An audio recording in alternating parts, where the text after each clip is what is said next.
Every profession has a moment where training ends and reality begins. For a Goldman analyst, that moment is the first pitch book at 2 a.m. For a lawyer, it's the first time a partner walks out of the room and leaves you alone with a client who has a problem you're not sure you can solve. For a surgeon, that moment is different in a way that no other profession can replicate. It's the first time an attending physician steps back from the operating table, looks at you, and says nothing. Because saying nothing means you have the knife. The patient is open. This is yours now. Everything before that moment is preparation. Everything after is consequence. Johns Hopkins Hospital, Baltimore, Maryland, ranked the #1 hospital in the United States for 22 consecutive years. The place where cardiac surgery was invented, where the first successful blue baby operation happened in 1944, where the residents who couldn't cut it at every other program come to try one more time, and the residents who could cut it anywhere choose to come here specifically. This is what it actually takes to become a surgeon here. Every level, every number, every moment nobody puts in the brochure. Level 1. The pre-med, 18 years old. No salary, no title, just a GPA that has to be perfect for the next 4 years. You decided you wanted to be a surgeon at some specific moment you can still describe in detail. Maybe it was a family member's surgery. Maybe it was a documentary. Maybe it was the specific, slightly irrational certainty that arrives in adolescence that you are meant to do something exact and important with your hands. Whatever it was, it arrived with enough force that you built the next decade of your life around it before you fully understood what that decade would cost. Pre-med is the filter nobody talks about. The acceptance rate for medical school at top institutions is 3.7% at Harvard, 4.1% at Johns Hopkins, 6% at most other top programs. For comparison, Harvard undergraduate admits 3.6% of applicants. Getting into medical school is statistically comparable to getting into the most selective undergraduate institution in the country, except you've already spent 4 years getting the undergraduate degree first. The requirements: 3.7 GPA minimum, realistically 3.9 to be competitive, MCAT score in the 97th percentile, research experience, clinical hours, at least 200, ideally 500, shadowing hours, volunteer work, leadership positions, a personal statement that explains in 5,300 characters why you specifically, among the 50,000 people applying this year, deserve one of 22,000 available spots. You study organic chemistry at 11 p.m. on a Friday while your roommates are at a party 2 floors down. You can hear the music. You turn up the volume on your laptop. The music doesn't stop. Neither do you. You get in. Johns Hopkins. The letter arrives by email now, not the physical envelope your parents' generation describes. You read it 3 times. You call your parents. Your mother screams. Your father goes quiet in the way fathers go quiet when they're trying not to cry. You start in August. You have no idea what August is going to feel like. Level 2. The medical student. 22 years old. $0 income. $202,000 in debt, and you haven't treated a single patient yet. The average medical school debt in the United States is $202,000 at graduation. At Johns Hopkins, where tuition runs $63,000 per year plus living expenses, the number is closer to $280,000. To put that in context, $280,000 is enough to buy a 4-bedroom house in 31 states. It's enough to fund 11 years of the average American's living expenses. It's enough, invested at 7% annual return over 30 years, to become $2.1 million. Instead, it is the price of the knowledge required to not kill people. Years 1 and 2 are pure classroom. Anatomy, physiology, biochemistry, pathology, pharmacology, the complete biological architecture of the human body, memorized at a level of detail that would be impressive if you had time to feel impressed. You don't have time. The volume of material in a medical school curriculum is roughly equivalent to learning 3 foreign languages simultaneously, except the languages are also describing how you will die if something goes wrong, which adds a motivational layer that Duolingo has not yet replicated. The anatomy lab is where something changes that doesn't change back. Your cadaver is a man, 67 years old. You know this from the intake form. You don't know his name. You will never know his name. In the language of medical education, he is a donor, someone who decided before he died that his body should become the raw material of someone else's competence. You will spend 6 months taking him apart and putting him back together, learning every nerve and vessel and muscle in the human body through his specific, particular version of it. The first day, your lab partner doesn't speak for 40 minutes, neither do you. By month 3, you're eating lunch in the anatomy lab because the schedule doesn't allow for the time it takes to walk to the cafeteria and back. The emotional adaptation required to reach that point is not discussed in any curriculum. It happens anyway. It has to. Years 3 and 4 are clinical rotations. You rotate through every department: surgery, internal medicine, pediatrics, psychiatry, obstetrics. You are not a doctor yet. You are not a medical student in the classroom sense anymore either. You are the most educated, useless person in the hospital. You know the pharmacology of every drug on the crash cart. You cannot administer any of them without supervision. The surgery rotation is where you know. Not everyone knows during surgery. Some people rotate through the OR and feel nothing particular, and those people become excellent internists or psychiatrists or primary care physicians who save lives every day in ways that don't require standing for 6 hours holding a retractor. But some people stand in that room and feel something click into place that was slightly misaligned before. You are in the second group. You know on day 4 of your surgery rotation. The attending is repairing an aortic aneurysm. You are standing across the table, holding retractors, not doing anything that requires your specific presence, but you are watching hands move with a precision that looks less like medicine and more like architecture, building something inside another person, correcting the original design, closing it back up. You hold the retractors perfectly still for 3 hours. Your arms are burning. You don't move. Match day arrives in March of your 4th year. Every 4th-year medical student in the country finds out simultaneously where they will do their residency. It is the single most consequential envelope opening in American professional life. The moment that determines what specialty you'll practice, what city you'll live in for the next 3 to 7 years, and whether the program you wanted chose you back. You match at Johns Hopkins, general surgery, your rank 1 choice. You stand in the auditorium and open the envelope, and the room is so loud you can't hear yourself think. And you don't need to, because the piece of paper says everything. Level 3, the intern, first-year resident, 26 years old, $60,000 a year. That's $13 an hour. The parking attendant outside earns more. Welcome to the year that breaks people. Internship, the first year of residency, is the most concentrated form of professional suffering that exists in American medicine.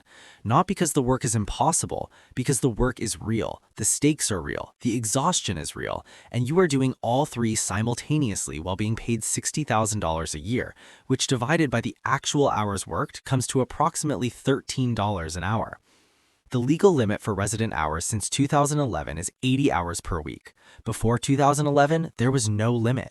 Residents in the 1980s routinely worked 120-hour weeks, 36-hour shifts, months without a day off. The generation that trained under those conditions built the culture you are entering now. The hours are better. The culture remembers the old hours fondly in a way that should concern everyone but concerns nobody because the people who could change it are the people who survived it, and survivorship bias is medicine's most persistent pathology.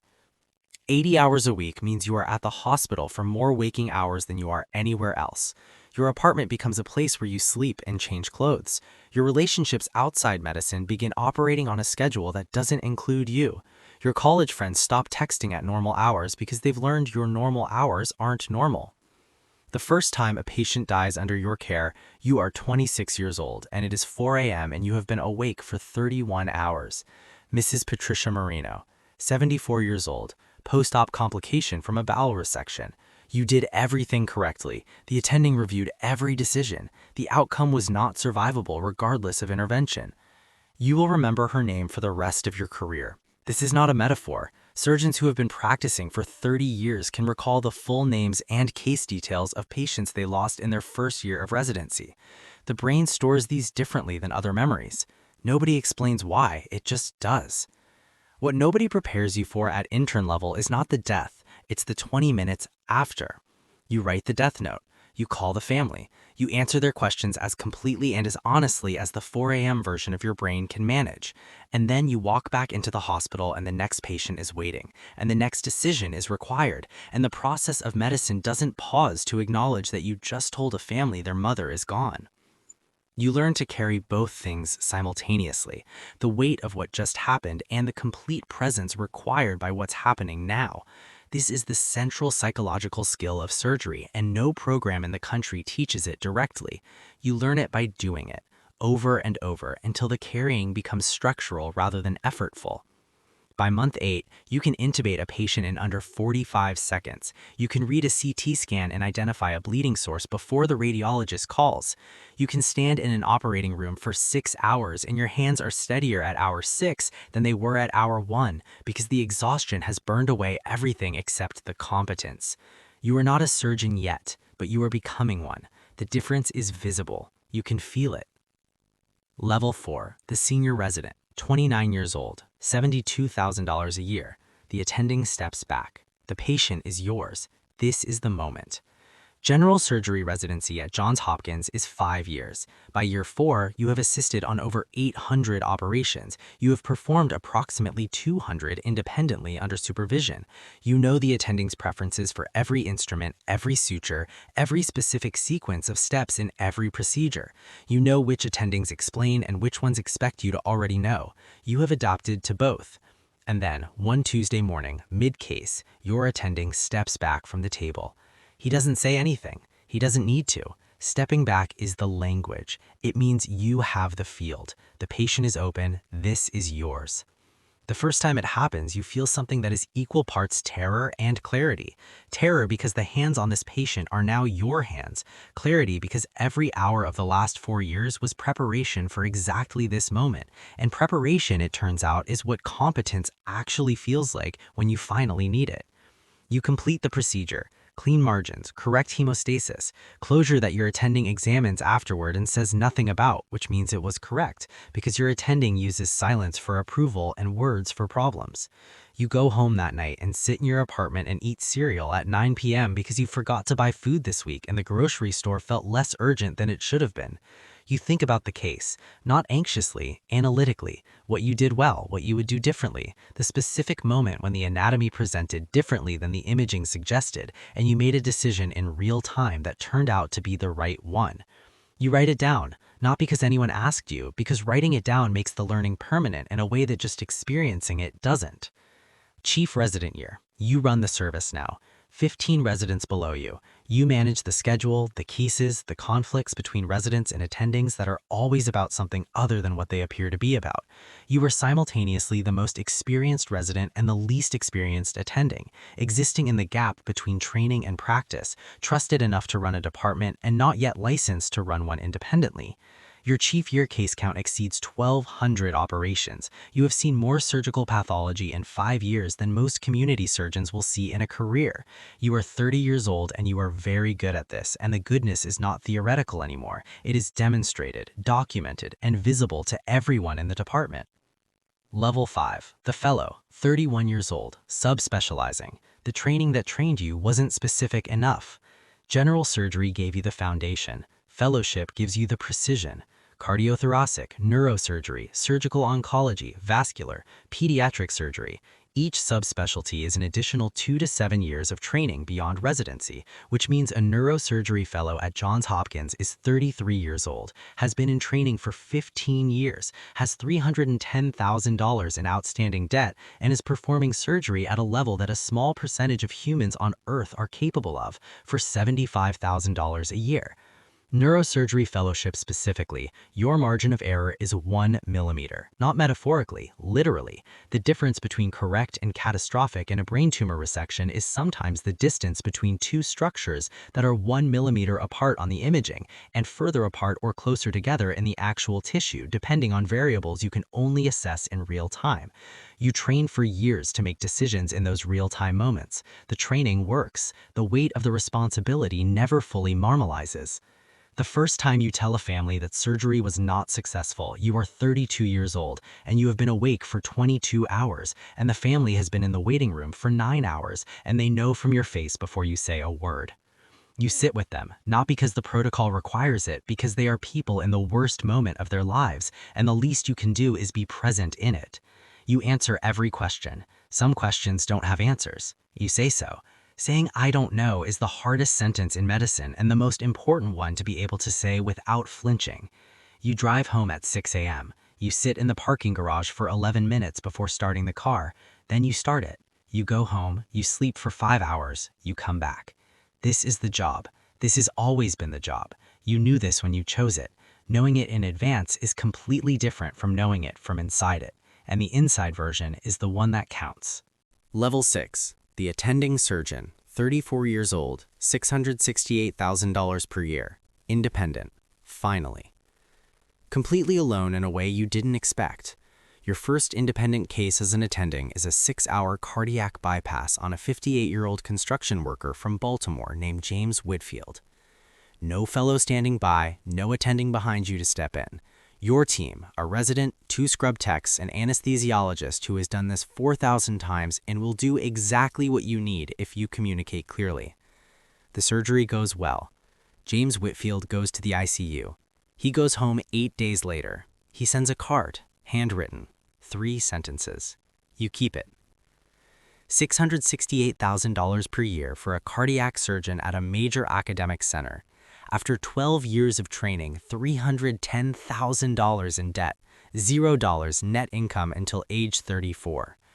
The number is real and substantial, and the first year you earn it, you pay off your loans in 14 months, with the specific satisfaction of someone closing a chapter that was open for longer than it should have been. But here's what the compensation doesn't prepare you for. The weight of independent practice is categorically different from the weight of supervised practice. When you were a resident, errors had a net beneath them, not a safety net, a consequence net, but an attending who was ultimately responsible if something went wrong. As an attending, you are the net. There is no one beneath you and no one above you in the room. Every decision is yours. Every outcome has your name on it. You perform 250 cases in your first year. You lose 4 patients. 3 were expected losses, cases so complex that the surgery itself was a form of hope rather than a realistic intervention. 1 was unexpected. Postoperative complication, day 3, cascade that moved faster than the intervention. You review it with your department chair. You review it yourself at home at night more times than you tell anyone. You don't stop. You come back the next morning, and the next case is on the board, and the patient is prepped, and the team is assembled, and the work doesn't pause for grief, which is both the hardest thing about this profession and the thing that keeps it from consuming you entirely. Forward motion is medicine's version of coping. Level 7, the chief of surgery, 50 years old, $900,000 per year. You run 47 surgeons. You haven't held a retractor in 3 months. You are the department now. 47 surgeons, 12 fellows, 30 residents, an operating schedule that runs 22 hours a day across 18 ORs, a budget of $340 million, a mortality review committee that meets every Tuesday to examine every death in the department and determine whether it was preventable, the most honest meeting in American medicine and the most difficult one to chair with any equanimity. You still operate. Fewer cases now, 80 a year instead of 250. The administrative load that comes with running a department of this size is its own full-time job, and you are doing it simultaneously with a surgical practice, which means you are doing 2 full-time jobs and occasionally sleeping. The cases you take now are the ones nobody else can do. The 22-hour reconstructive surgery, the tumor wrapped around 3 vessels that 3 other surgeons declined. You take these cases not because you need the challenge, because you are the department and the department cannot tell a patient there is no one here who can help you. The hardest decision of your career doesn't happen in the OR. It happens on your office on a Thursday afternoon when the hospital CFO presents the budget numbers and tells you the department needs to cut $18 million in the next fiscal year. You look at the org chart. You know what $18 million means in surgical salaries. You know whose names are on the list. Some of them trained under you. One of them was your chief resident 9 years ago. You make the decisions. You don't make them quickly. You don't make them without weight, but you make them because someone has to, and the person who asked you is the person who took the job.